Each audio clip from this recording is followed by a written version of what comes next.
as my Savior, you take him too. I took Jesus as my Savior, you take him too. Way beyond the blue.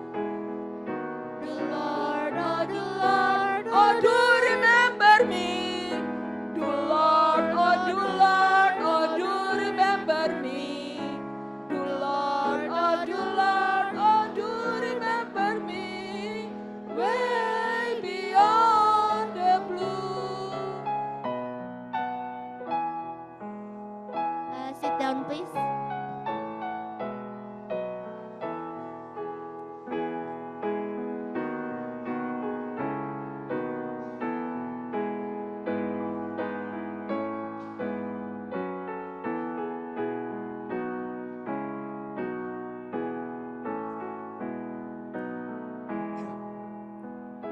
Good morning to all of us. Pray His name only because of His love and mercy. We gather here now to have our chapel, 2 weeks of prayer. To begin with, let's stand up and sing the opening song while collect offering by song leader.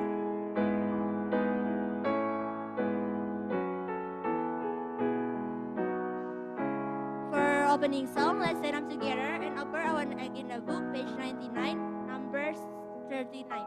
Count your blessing.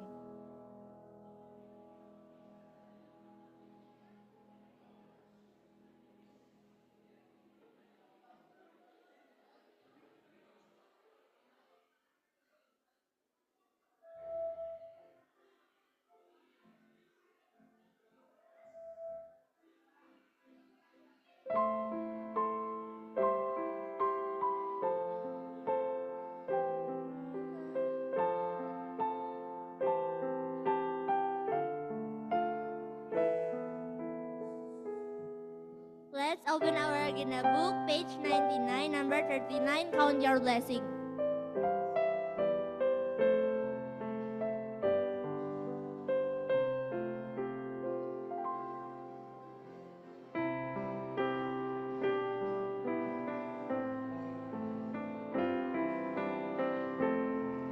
When upon life's billows you are tempest-tossed, when you are discouraged thinking all is lost, count your many blessings, name them one by one, and it will surprise you what the Lord has done. Count your blessings, name them one by one. Count your blessings, see what God had done. Count your blessings, name them one by one. Count your many blessings, see what God had done. Are you ever burdened with a load of care? Does that burden heavy you were called to bear? Count your many blessings, and you'll be fine, and you will be sailing as the days go by. Count your blessings, name them one by one. Count your blessings, see what God had done. Count your blessings, name them one by one. Count your many blessings, see what God had done. So may the conflict, whether great or small, do not be discouraged, God is over all. Count your many blessings, angels will attend, help and comfort, give you to your journey end. Count your blessings, name them one by one. Count your blessings, see what God has done. Count your blessings, name them one by one. Count your many blessings, see what God has done.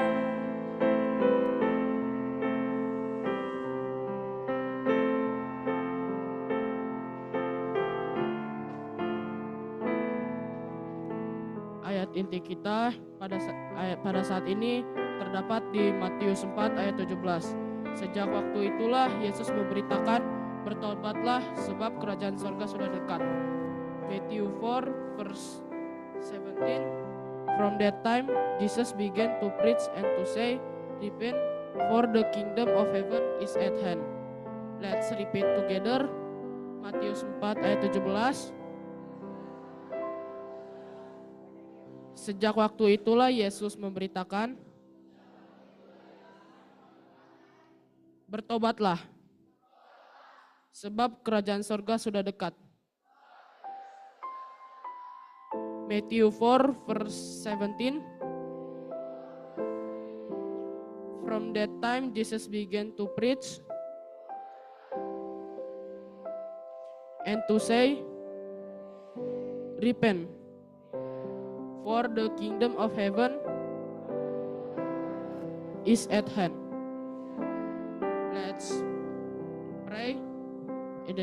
Our Father that art in heaven, now we want start our chapel program. Please bless us. Please bless our pastor Roman Siagian. In the name of Jesus, we pray. Amen.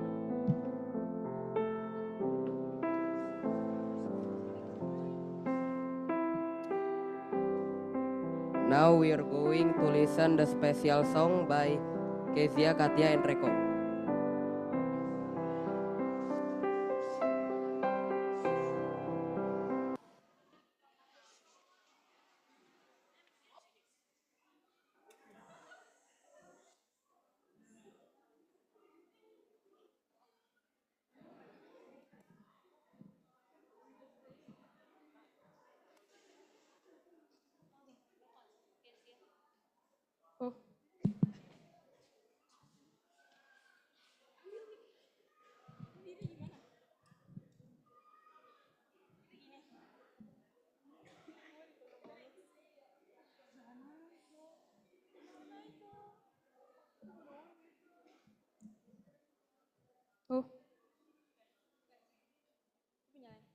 Tes.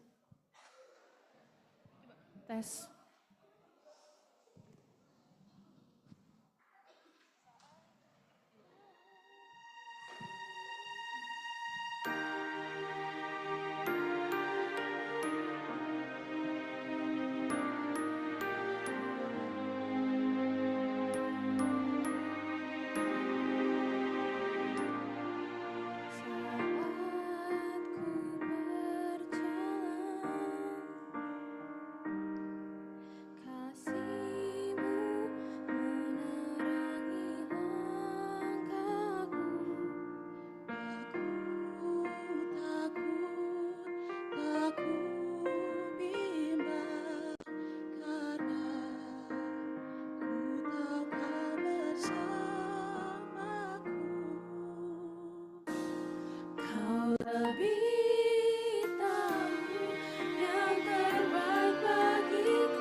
Thank you for the special song by Katia, Kezia, and Reko. Now we're going to sing the theme song by song leader. Let's stand up.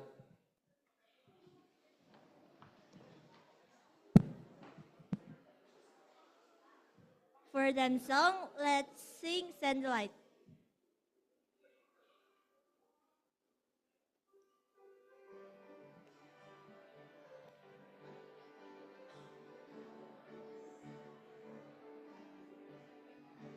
There's a call, call ringing o'er the restless wave. Send a light, send a light. There are souls to rescue, there are souls to save. Send a light, send a light, send a light. The best of gospel light, let it shine from shore to shore. Send a light, the best of gospel light, let it shine forevermore. Refrain. Send a light, the best of gospel light, let it shine from shore to shore. Send a light, the best of gospel light, let it shine forevermore.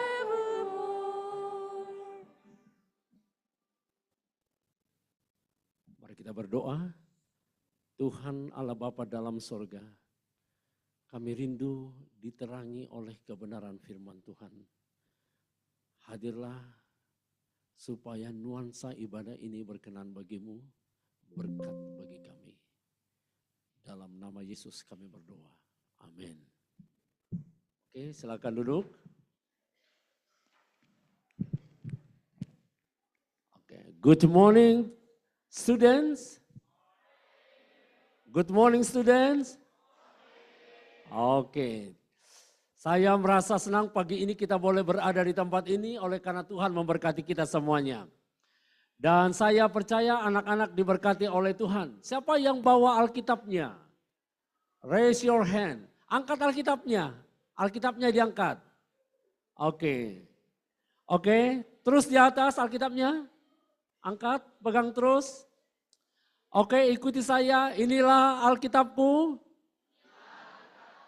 Berisi firman Tuhan. Pada hari ini saya akan belajar dan dengan pertolongan Tuhan saya akan hidupkan. Amin. Oke. Baik. Dan saya yakin dan percaya kita semua akan diberkati oleh Tuhan lewat pelajaran kita sepanjang pekan doa dalam 1 minggu ini. Dan saya berharap juga semua menulis ya. Ditulis khotbahnya. Tema kita sepanjang 1 minggu ini adalah sama-sama kita baca. 1, 2, 3. From darkness to light. Ada yang apa artinya? Dari ya. Dari kegelapan kepada terang, dari gelap kepada terang. Baik. Dan pagi ini judul kita adalah ini. Experience a dramatical transformation. Pengalaman perubahan yang dramatis, yang dramatikal. Diharapkan lewat pekan doa ini ada perubahan, something happen. Sesuatu kita berubah. Karena perubahan itu adalah hal yang diminta di dalam pekan doa kita sepanjang 1 minggu ini. Oke. Baik. Nah, mana yang lebih cantik? Before or after? Saya mau lihat tangan cewek-cewek. Mana pilih? Yang before atau after? Before? Oke, saya yakin cewek-cewek lebih suka pilih yang seperti ini wajahnya daripada seperti ini. Perlu ada perubahan. Something happen. Before and after. Kalau tadinya kita adalah orang yang malas, maka kita dirubah menjadi orang yang rajin. Kalau tadinya kita dikenal orang yang nakal, kita berubah menjadi orang yang baik. Itu intinya. Bagaimana supaya kita bisa lakukan itu? Ingat, kita perlu send the light. Perlu dikirim terang dari surga untuk menolong jiwa-jiwa untuk berubah. Menolong anak-anak untuk berubah. Only by the grace of God kita bisa berubah dengan firman Tuhan ini.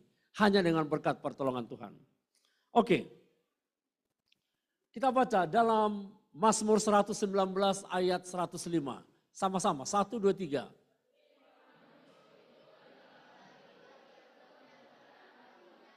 Oke, firman itu adalah pelita bagi kakiku, terang bagi jalanku.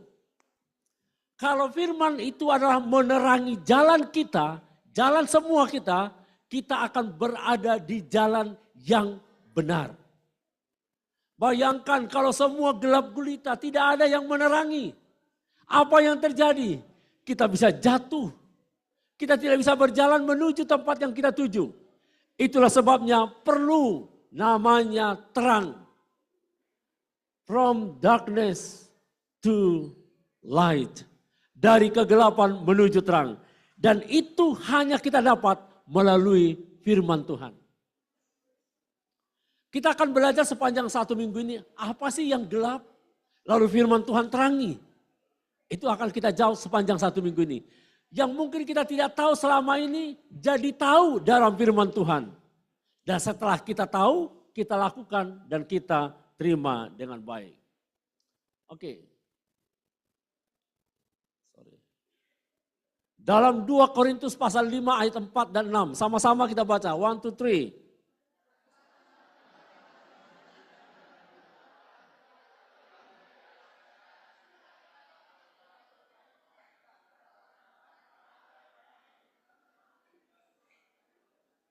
Oke, dengar baik-baik. Hendaklah terang bersinar dari dalam kegelapan. Telah menjadikan terangnya, terang Tuhan, bersinar dalam hati kita. Untuk memberikan kepada kita terang pengenalan akan kemuliaan Allah yang dinyatakan dalam wajah Kristus. Terang itu Allah berikan kepada kita supaya kita mengenal Yesus Kristus. To know Him more than before. Kita tahu Yesus siapa yang kita sembah. Itulah gunanya terang itu.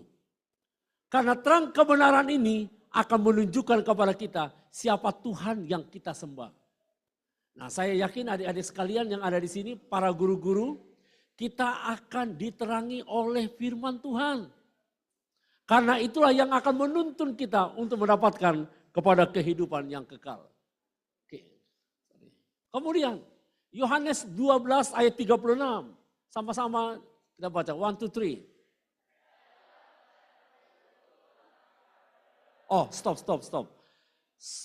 Saya mau yang baca kelas 1 SMP. Semua kelas 1 SMP. 1, 2, 3.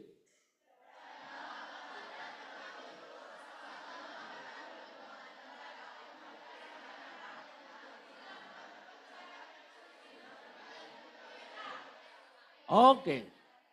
Percaya kepada terang itu supaya kita menjadi anak-anak terang. Jangan anak-anak yang membawa kepada hal yang tidak baik. Tapi anak-anak yang membawa terang, membawa kebaikan. Di rumah menjadi anak terang, menjadi contoh yang baik. Di sekolah menjadi contoh yang baik. Di lingkungan di mana kita tinggal menjadi contoh yang baik. Pembawa terang yang baik. Tidak membawa kegaduhan, tidak membawa kegelapan, tidak membawa malapetaka, tidak membawa kepada hal yang tidak baik. Tapi membawa kepada terang yang datangnya dari Tuhan. Oke, anak SMP kelas 2, 1, 2, 3. Oh, SMP kelas 2, yang mana SMP kelas 2? Oke, sama-sama, 1, 2, 3.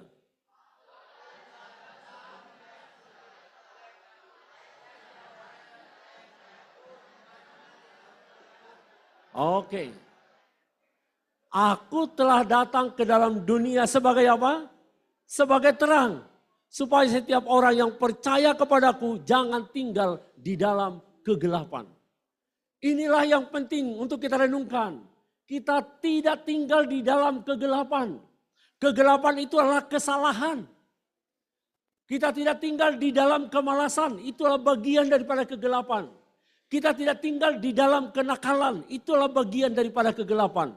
Yesus datang menolong kita supaya kita berada di dalam terang yang datangnya dari Tuhan. Kita diminta berada di sana.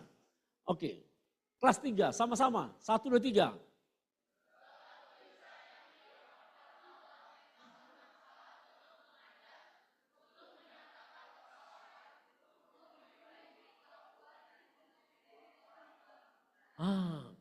Firman Tuhan itu adalah terang yang diilhamkan Allah untuk mengajar, menyatakan kesalahan, memperbaiki kelakuan, dan untuk mendidik orang dalam kebenaran.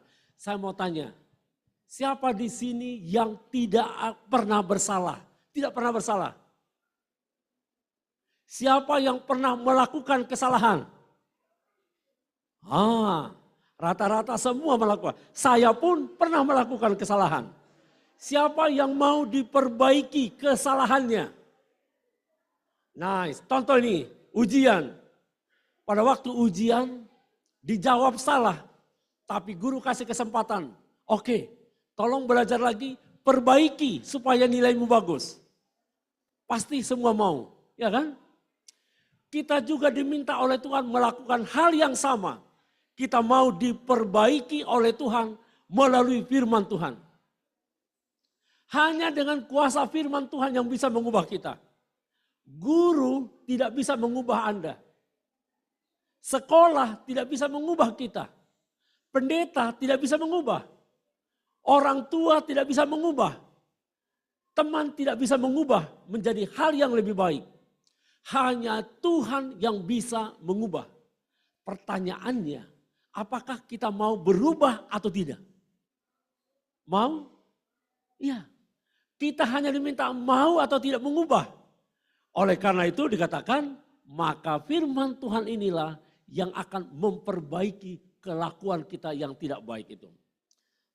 Oke, ini kita baca sama-sama. Kisah pasal 17 ayat yang ke-11. Sama-sama, 1, 2, 3.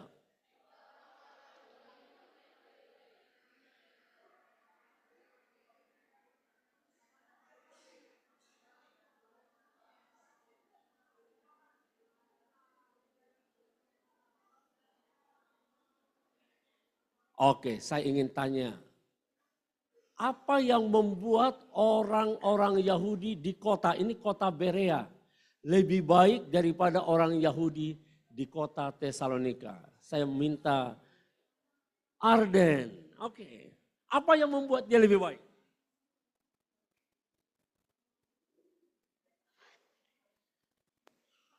Sesuai dengan ayat ini, apa yang membuat dia lebih baik? Karena mereka menerima firman itu dengan segala kerelaan hati. Mereka menerima kebenaran itu, firman itu dengan segala kerendahan hati. Oke, saya mau tanya di sini. Ini, siapa namanya, Dek? Mikaela. Oke, apalagi yang membuat hatinya lebih baik? Tadi sudah dijawab satu.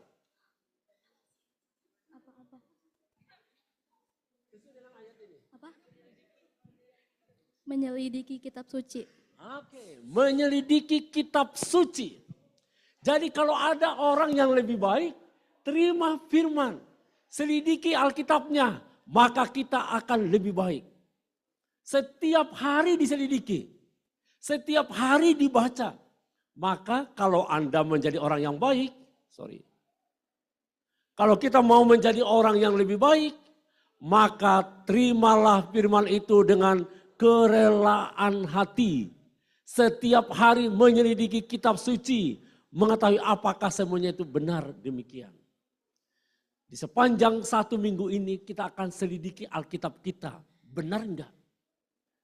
Kita akan diminta oleh Tuhan, mau enggak menerimanya? Terima dengan rela hati, tidak dengan terpaksa.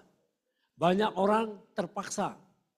Saya mau tanya, Siapa yang pagi ini terpaksa datang di sini? Terpaksa datang di gereja ini? Saya sebenarnya nggak mau datang. Sampai terpaksa saya datang di sini. Ada? Biasanya terpaksa ya. Nggak usah dibikin tangannya di samping kawannya. Tangannya sendiri aja. Oke, ada yang terpaksa datang? Mudah-mudahan tidak ada yang terpaksa. Saya mau tanya, siapa yang datang dengan senang hati? Puji Tuhan, senang hati ya. Oke, biasanya orang yang senang hati dengan orang yang terpaksa akan kelihatan. Orang yang dengan senang hati wajahnya akan berseri-seri. Tapi orang yang terpaksa wajahnya muram. Dia tunduk terus, ditanya pun dia mau jawab. Dia tetap mungkin menggunakan waktunya ribut, mengganggu dengan yang lain. Itulah bagian orang yang terpaksa. Atau dia ngantuk terus. Tapi orang yang dengan senang hati, dia akan fokus, dia akan lihat, dia akan ikuti dengan lain sebagainya. Oke, baik. Bacalah Alkitabmu setiap hari. Baca Alkitabmu setiap hari. Tugas utama kita setelah Week of Prayer ini atau pekan doa ini, kita mau menjadi pembaca Alkitab yang baik. Dengarkan, ini survei membuktikan manfaat baca Alkitab. Surat kabar Washington Times 30 Juli 1996 menuliskan riset yang dilakukan oleh Profesor Dr. Jeffrey Levin dan Dr. David Larson. Bahwa apabila orang membaca Alkitab secara teratur, bukan saja baik bagi jiwanya, tapi juga baik bagi tubuhnya. Dengar, baik bagi jiwa, baik bagi tubuh. Mereka melakukan penelitian terhadap lebih dari 500 orang selama berbulan-bulan. Ditemukan bahwa dari mereka yang membaca Alkitab secara teratur, tingkat depresi lebih rendah. Jarang yang kecanduan obat terlarang maupun alkohol. Jarang terjadi perpecahan dalam perkawinan dan tingkat kesehatannya jauh lebih baik. Jadi kalau ada orang yang suka baca Alkitab, dia akan terhindar dari sini, stres. Terhindar dari narkoba, terhindar dari alkohol, terhindar dari kecanduan-kecanduan yang tidak baik. Bacalah Alkitab kita supaya terhindar dari kecanduan-kecanduan yang tidak baik.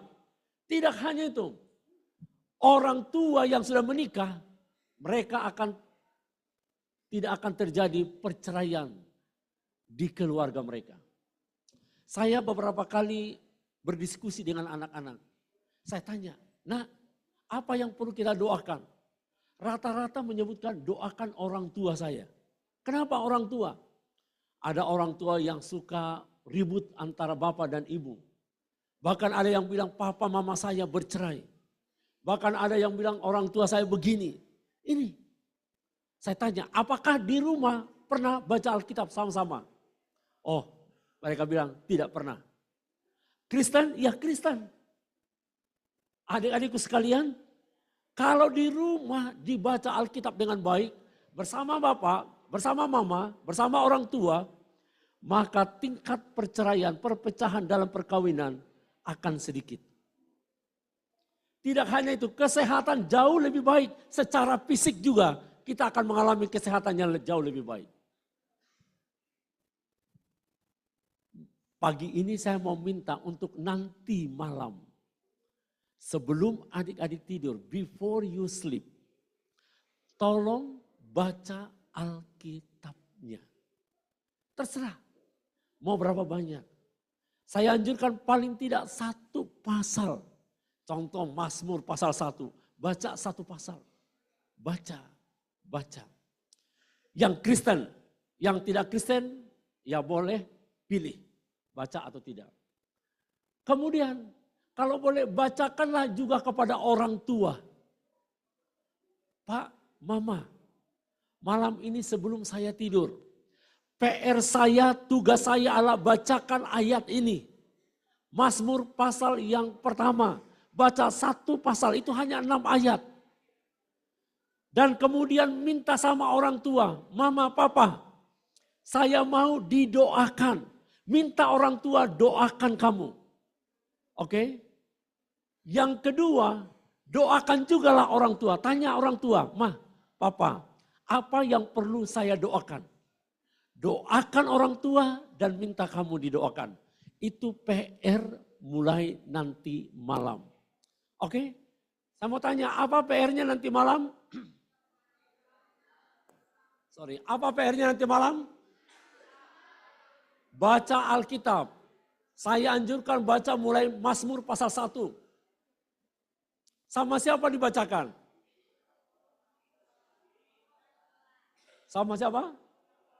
Sama keluarga, orang tua kah, adik kah di rumah. Kemudian apa PR yang kedua? Minta didoakan. Kemudian doakan siapa? Orang tua. Saya mau tanya, PR-nya sulit atau gampang?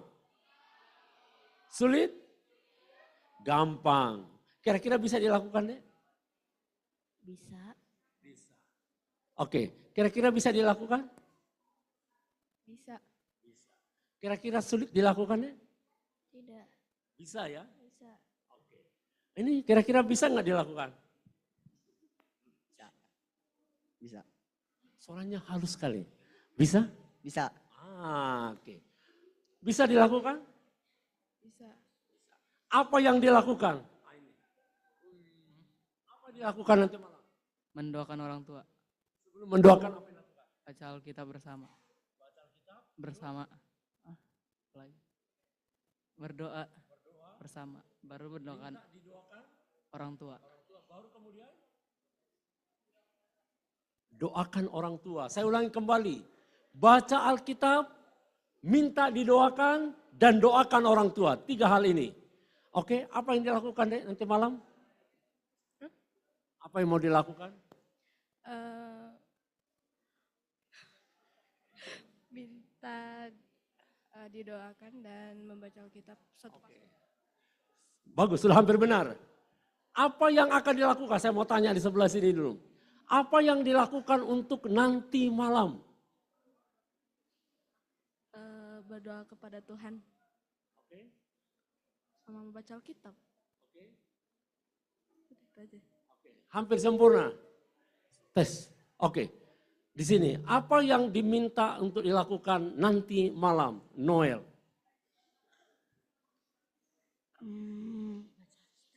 Membaca Alkitab dan berdoa untuk orang tua. Sudah bagus, tapi masih perlu dilengkapi. Apa yang dilakukan? Baca Alkitab bersama orang tua dan berdoa bersama untuk orang tua. Bagus. Baca Alkitab bersama orang tua, minta orang tua mendoakan kita, dan kita juga mendoakan orang tua. Itu waktunya enggak lewat dari 10 menit. Kalau hanya Mazmur pasal 1. Tidak lewat 10 menit. Gunakan itu dengan baik. Kenapa? Kalau ditanya orang tua, kenapa ini dilakukan? Katakan kepada orang tua, supaya kita hidup lebih baik. Hidup lebih bahagia. Supaya tidak terjadi stres dan lain sebagainya. Oke? Berdoa setiap hari. Kemudian berbuat baik. Berbuat baik setiap saat dalam rumah. Dimanapun. Kalau orang tua suruh, lakukan dengan senang hati. Oke. Kita baca sama-sama, 1, 2, 3.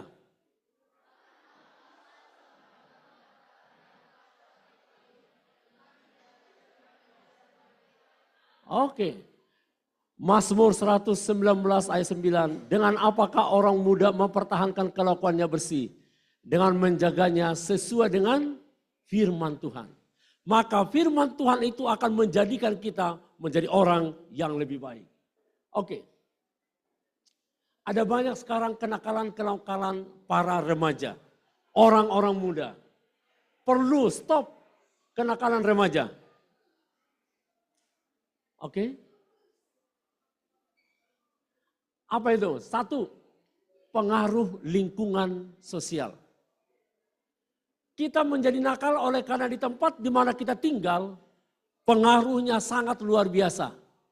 Remaja yang bertumbuh dalam lingkungan yang kurang mendukung seperti keluarga yang disfungsional atau pergaulan yang buruk lebih rentan terjerumus dalam kenakalan.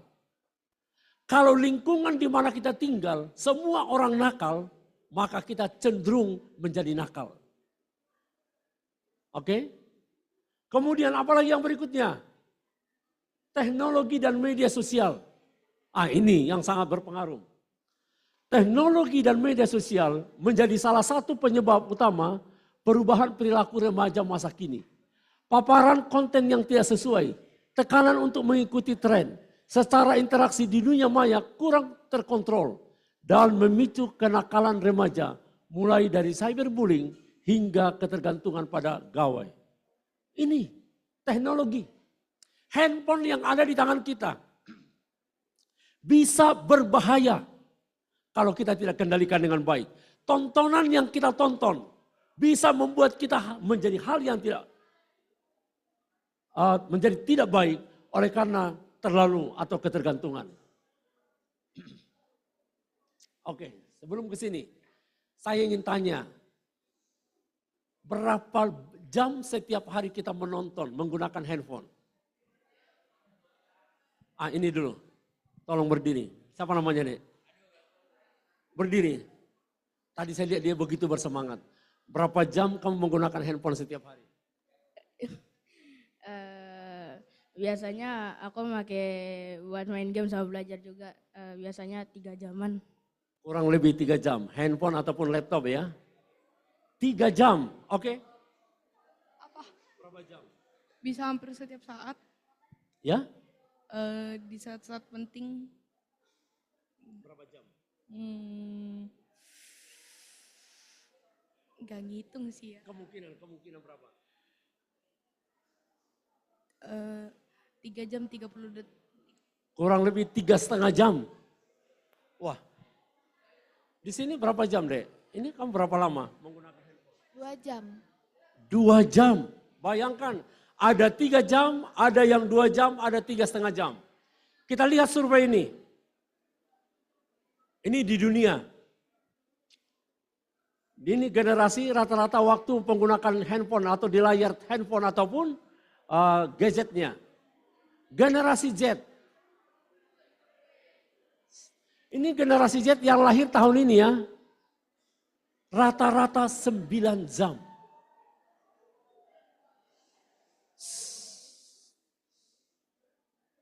Oke. Dengar. Are you hear me? Boleh dengar? Anak-anak boleh dengar? Saya masih mendengar suara yang lain. Cukup saya yang bicara, kecuali saya minta nanti bicara. Oke, dengar. Orang yang lahir di tahun ini rata-rata 9 jam. Generasi milenial yang lahir di tahun 1981 sampai 1999, 6 jam 42 menit. Generasi X yang lahir di tahun ini 4 jam 10 menit. Generasi ini baby boomer yang lahir di tahun ini 1946 sampai 1964 3 jam 31 menit. Ini generasi Z. Kalian lahir di tahun berapa? Masuk di sini kurang lebih kan? Rata-rata 9 jam. Saya cek in orang Indonesia kalau di rata-rata kurang lebih 6 sampai 7 jam. Setiap hari. Kalau mau dikumpulkan semua dari pagi sampai malam. Saya mau katakan itu tidak baik. Yang dianjurkan oleh WHO. Yang dianjurkan kalau sudah orang muda, remaja, paling lama 2 jam tapi tidak non-stop. Paling lama. Semakin sedikit kita gunakan akan kita semakin lebih baik. Kecuali untuk pelajaran-pelajaran penting. Kalau hanya untuk sekedar konten hiburan, sangat berbahaya. Oleh karena itu dianjurkan supaya kita tidak terlalu banyak menggunakannya. Kita lihat, ini generasi Z ada 76% Ini generasi milenial 67%. Ini seluruh dunia ya. Generasi X 66%. Generasi baby boomer 51% menggunakan handphone setiap hari. Sangat tinggi, sangat luar biasa. Dan ini bisa berdampak hal yang tidak baik. Apa dampaknya? Dampak negatif adalah tidur. Tidak bisa tertidur, gangguan tidur. Rata-rata orang tidur sampai jam larut malam. Kemudian kesehatan mentalnya rusak. Kerusakan mata dan penglihatan terganggu. Banyak orang yang sudah rusak. Walaupun ditonton yang baik, sekali lagi, walaupun ditonton yang baik. Walaupun itu pelajaran di sekolah, kalau terlalu lama tetap resikonya akan dapat. Contoh, belajar matematika, terus lihat di handphonenya, tetap juga tidak baik. Apalagi kalau ditonton yang tidak baik, akan jauh lebih rusak lagi. Anak-anak biasanya kalau pegang handphone, sudah sulit disuruh oleh orang tua. Kalau pegang handphone, sulit untuk mendengarkan nasihat orang tua. Kalau ada orang yang tidak mau dengar nasihat, biasanya dia terlalu banyak menggunakan handphonenya. Apalagi mereka yang sudah kecanduan. Adik-adikku, hati-hati. Jangan sampai terjadi. Jangan sampai mentalnya rusak. Orang yang mentalnya rusak nggak bisa dipakai kemana-mana. Orang yang mentalnya rusak, orang ini tidak akan bisa melanjutkan pendidikannya dengan baik. Tidak akan menjadi orang yang sukses di kemudian hari. Oleh karena itu, hati-hati dengan barang yang satu itu, yaitu penggunaan handphone. Oke. Kenapa orang bisa jadi nakal? Pencarian jati diri. Wah, saya kan udah besar nih. Saya ingin menjadi seseorang yang begini. Masa remaja adalah masa transisi, di mana seseorang berusaha menemukan identitasnya. Dalam proses ini, remaja seringkali mencoba hal-hal buruk, termasuk perilaku yang mungkin melanggar norma sosial sebagai bagian dari upaya mencari pengakuan atau menyelesaikan diri dengan kelompok sebaya. Disinilah mulai orang remaja mau merokok, melakukan hal-hal yang tidak baik, mencari jati diri sendiri. Tidak mau lagi dekat dengan orang tua. Bahkan banyak orang yang mencari jati diri mereka sendiri, terjerumus kepada kenakalan-kenakalan yang membawa kepada hal yang tidak baik. Kemudian penyalahgunaan narkoba dan alkohol masih menjadi masalah serius. Penyalahgunaan narkoba dan alkohol di kalangan remaja kerap didorong oleh rasa ingin tahu atau tekanan dari teman sebaya. Saya berdoa semoga anak-anak di sini tidak ada yang sudah konsumsi narkoba ataupun alkohol. Oke? Termasuk rokok, minuman keras tidak ada. Karena itu adalah merusak tubuh kita. Menjadikan kita menjadi orang yang tidak sehat. Kemudian apa lagi? Cyberbullying. Perkembangan media sosial membuka peluang terjadinya perundungan di dunia maya. Atau yang sering disebut sebagai cyberbullying. Banyak remaja menjadi pelaku atau korban cyberbullying.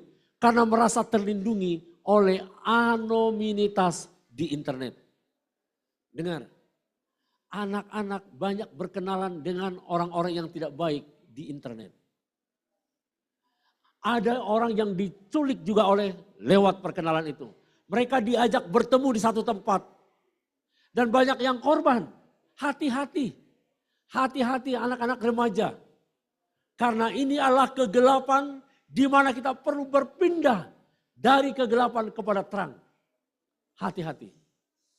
Tidak ada juga yang menonton pornografi. Bahkan banyak remaja-remaja yang sudah terjun di sana. Oleh karena itu hati-hati. Hati-hati. Banyak akan menggunakan kejahatan di sana. Setan akan menggoda kita melakukan hal yang tidak baik. Tapi saya yakin anak-anak di sini tidak akan masuk dalam kategori itu. Kemudian ini tawuran. Meski sudah lama menjadi masalah, tawuran antar pelajar masih kerap terjadi, terutama di kota-kota besar. Ini sering dipicu oleh solidaritas kelompok atau rasa gengsi. Baru-baru ini kita tahu ada berita yang viral di sekolah. Anak yang merokok ditampar oleh gurunya. Kemudian apa yang terjadi? Dengar nggak beritanya? Oke. Orang tua protes.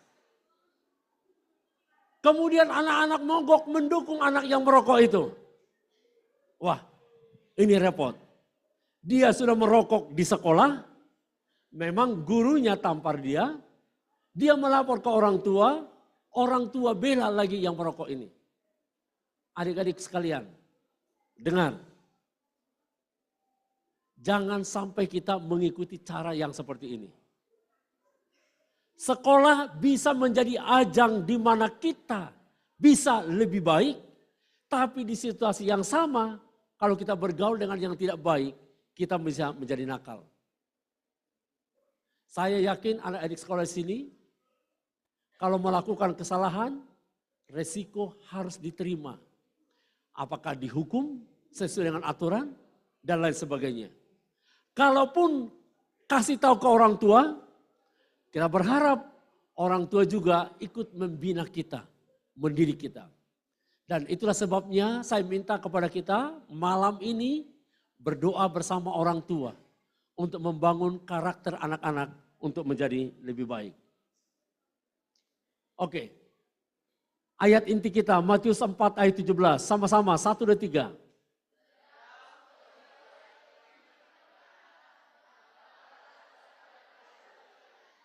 Oke, sama-sama.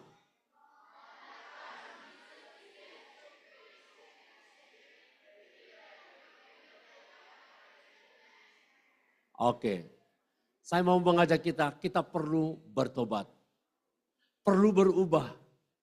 Karena kerajaan Allah sudah dekat.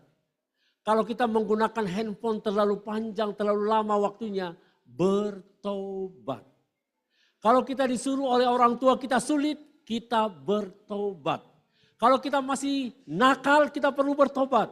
Kalau kita masih malas, kita perlu bertobat. Perlu pertobatan. Oleh karena apa? Kita perlu berpindah dari kegelapan kepada terang. Saat ini saya ingin cerita satu kisah. Namanya orang ini adalah Matthew Talbot. Kisah ini terjadi beberapa puluhan tahun yang lewat. Matthew Talbot, dia lahir di Irlandia. Dia adalah seorang yang tumbuh di keluarga yang tidak baik. Matthew Talbot, dia bergaul bebas dengan sahabat-sahabatnya. Kemudian Matthew Talbot, dia menjadi pecandu alkohol dan juga perokok yang hebat. Kemudian sejak remaja, Matthew Talbot sejak remaja seperti ini, dia sudah bergaul dengan orang dengan bebas. Tidak ada yang larang. Orang tua kesal, dia tidak peduli. Dinasehati ibu bapaknya, dia tidak peduli. Dinasehati gurunya di sekolah, dia tidak peduli. Itu namanya Matthew Talbot. Kemudian pada suatu hari bapaknya panggil dia, Matthew Talbot datang. Kemudian Matthew Talbot ini dicambuk oleh bapaknya.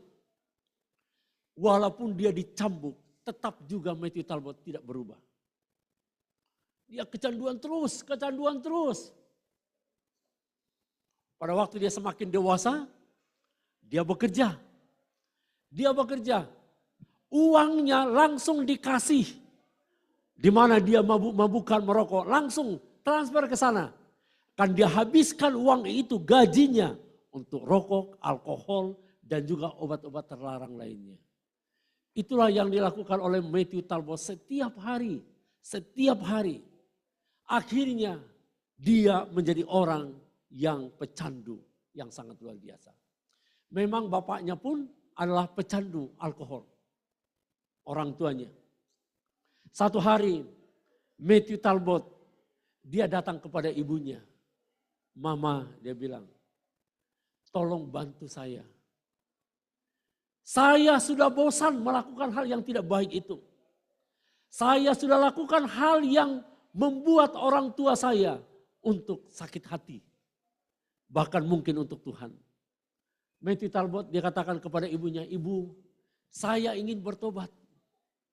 Tapi ibunya bilang begini sama Matthew Talbot. Terima kasih anakku, kamu mau ingin bertobat. Tapi jangan pernah berjanji untuk bertobat tanpa melakukannya. Dia ulangi kembali, anakku, jangan pernah kamu berjanji, hanya berjanji, tapi tidak melakukannya. Lakukanlah pertobatan itu saat ini. Kemudian ibunya mendoakan Matthew Talbot. Kalau kamu memang mau bertobat, saya ingin berdoa untukmu. Ibunya berdoa dan anak ini pun mulai melakukan perubahan. Dan saat itu, sejak saat itu Matthew Talbot, dia berubah menjadi seorang yang baik. Tidak lagi merokok, tidak lagi minum alkohol, tidak lagi melakukan hal yang tidak baik, tidak lagi pergi ke bar, tidak lagi melakukan hal-hal yang jauh dari apa yang Tuhan inginkan. Dia berubah oleh karena Tuhan menolongnya. Adik-adikku sekalian, mungkin kita ada di sini perilaku yang tidak baik seperti Matthew Talbot. Walaupun perbuatan kita tidak sama dengan dia, tapi tetap melakukan hal yang tidak baik. Itulah sebabnya kita perlu berkomitmen, berdoa kepada Tuhan. Mintalah orang tua mendoakanmu. Minta gurumu mendoakanmu. Minta pendeta di mana kita bergereja mendoakanmu. Katakan saya ingin berubah menjadi yang lebih baik. Kalau tadinya mungkin handphone saya menghalangi saya bertemu dengan Tuhan. Tidak ada waktu baca Alkitab. Berdoalah, Tuhan saya mau menggunakan waktu saya bertemu dengan Engkau. Kalau tadinya mungkin kita malas belajar. Berdoalah, Tuhan saya ingin menjadi seorang pelajar yang baik. Supaya terjadi perubahan. Karena kita mau mengalami perubahan yang dramatikal. Perubahan yang luar biasa menjadi orang-orang yang baik. Saya ingin mengundang kita, siapa yang rindu menjadi orang yang berubah. Dari yang tidak baik menjadi yang baik. Kalau itu menjadi kerinduan kita, saya ingin mengundang kita untuk berdiri. Kita ingin berdoa. Bagi mereka yang rindu berubah dari yang tidak baik menjadi baik. Yang nakal menjadi anak yang baik. Kalau itu kerinduan kita, saya mengundang kita untuk bangkit berdiri. Kita berdoa. Baik, terima kasih. Mari kita saat teduh. Tundukkan kepalamu. Dan tidak terdengar suara apapun.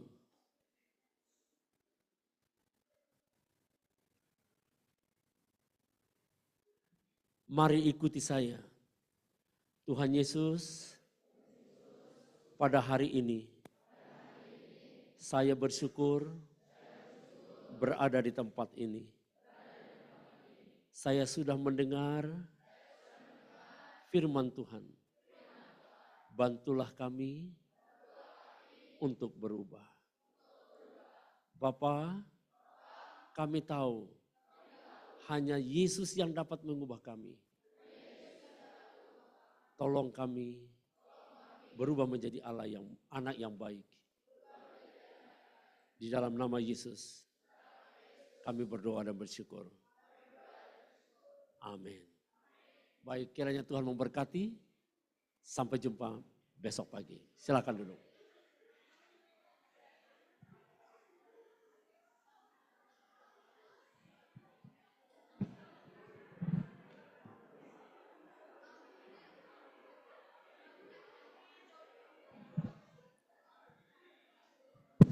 Thank you, Pastor Siagian, for the wonderful preach. We have finished our week of prayer. Thank you for your attention. May God bless us.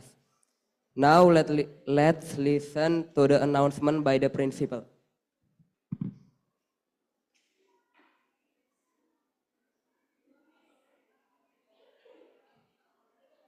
Oke, terima kasih Pastor Siagian. Baik, tolong perhatikan. Tolong dicek agendanya, di belakang ditulis besok ada kuis ya. Pagi-pagi sebelum jam 7 ada kuis dan ada hadiah-hadiah yang kita sudah siapkan. Kita berharap dicatat di belakang agenda itu banyak kertas disiapkan untuk mencatat firman Tuhan. Jadi tolong dicatat dengan baik. Untuk semua partisipan besok, boleh tinggal dulu ya, partisipan untuk besok, baik yang baca ayat Alkitab, yang song service, kemudian yang lagu pujian, boleh tinggal dulu. Baik, hari ini ada konseling, Mbak Minda.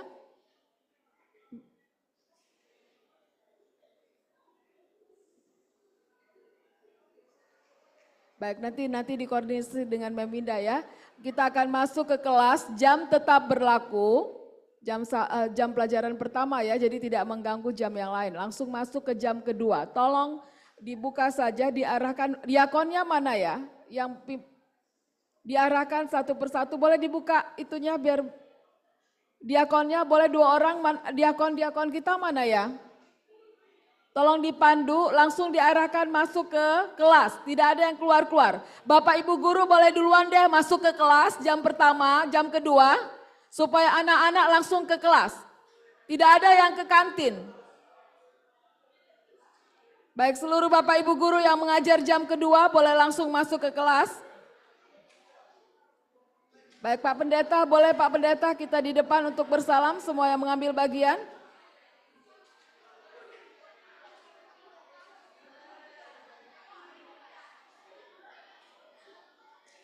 Tolong suaranya di Ka'bah Tuhan ya. Oke.